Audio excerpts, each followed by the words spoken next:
తెలంగాణ రాష్ట్రంలో కాబోయే ఇంజనీర్లకు ఒక గొప్ప అప్డేట్. అదేమనగా మన రాష్ట్రంలో ఇంజనీరింగ్ కాలేజీల సీట్లు ఖరారు కావడం జరిగింది. మన రాష్ట్రంలోని 175 కాలేజీలకు గాను 1,14,007 సీట్లను ఖరారు చేయడం జరిగింది.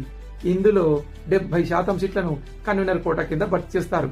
అనగా దాదాపు 81,000 సీట్లను కన్వీనర్ కోటా కింద భర్తీ చేయడం జరుగుతుంది. మిగిలిన 30% సీట్లను యాజమాన్య కోటా కింద భర్తీ చేయడం జరుగుతుంది. ఇంకొక ముఖ్యమైనటువంటి విషయం ఏమిటంటే ఈ రోజు నుంచి వెబ్ ఆప్షన్స్ ప్రక్రియ కూడా ప్రారంభం కావడం జరిగింది. ఈ వెబ్ ఆప్షన్ ప్రక్రియ అనేది జూలై 1 వరకు ఉంటుంది. కాబట్టి విద్యార్థులందరికీ మనమేమనగా మీరందరూ కూడా జాగ్రత్తగా వెబ్ ఆప్షన్స్ లో మీ పేరును నమోదు చేసుకోండి. సరైన కాలేజీని, సరైన కోర్సును ఎంచుకోండి. All the very best.